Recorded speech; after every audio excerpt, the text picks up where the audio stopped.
Okay. When you get this thing into place and you want to deploy it, first thing you have to do is put this. That's how it locks it into place and keeps it from deploying when you're driving.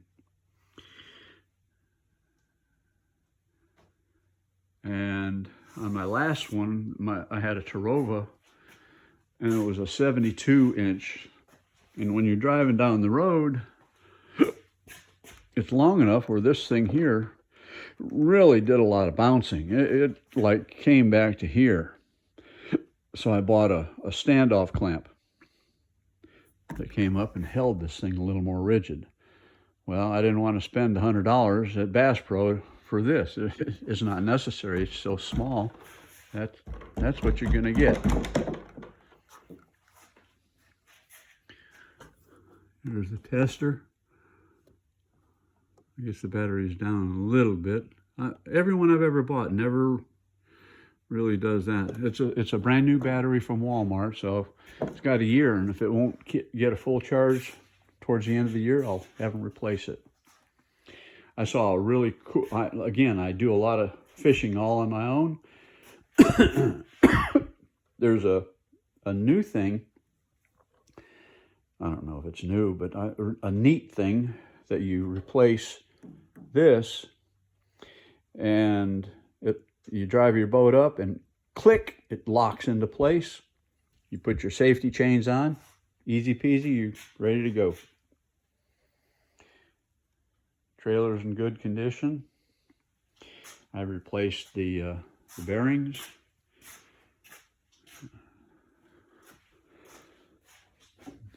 I think that is my problem, my vent lines, because down here this was all funked up. This is after I've cleaned it for quite a long time. So once I get my access panel that will replace these two stupid little ones, I'm gonna get an access panel that's kind of like that. Put it down here.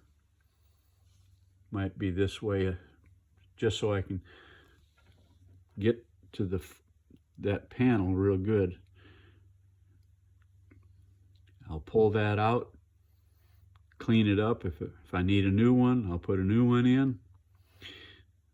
Pull all those vent lines, put the connections somewhere where whoever designed, engineers and mechanics are world apart.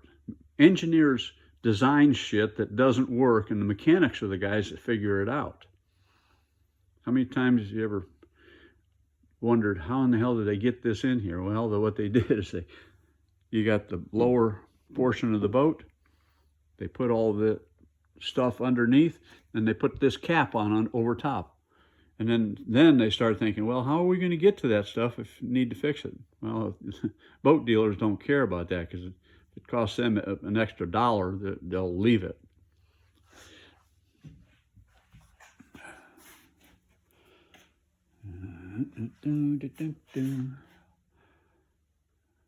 Can't think of anything else.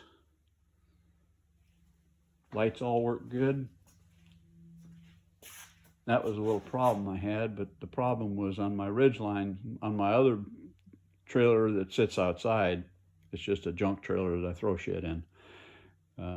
It was blowing the fuse in the front of my Honda. Try to find a fuse on a 2018 Honda that runs your trailer lights, not your regular lights, because all the lights worked. But when I'd plug the trailer in, what it was doing, it was just shorting out that fuse, and the fuse was inside the engine area. And I found it, and they got these, everybody knows what mini fuses are. Well, this is a mini fuse. It's even smaller. I don't know what they call them, but I went everywhere, and the only place I could find them was AutoZone, and they had them all. Okay, that's my boat.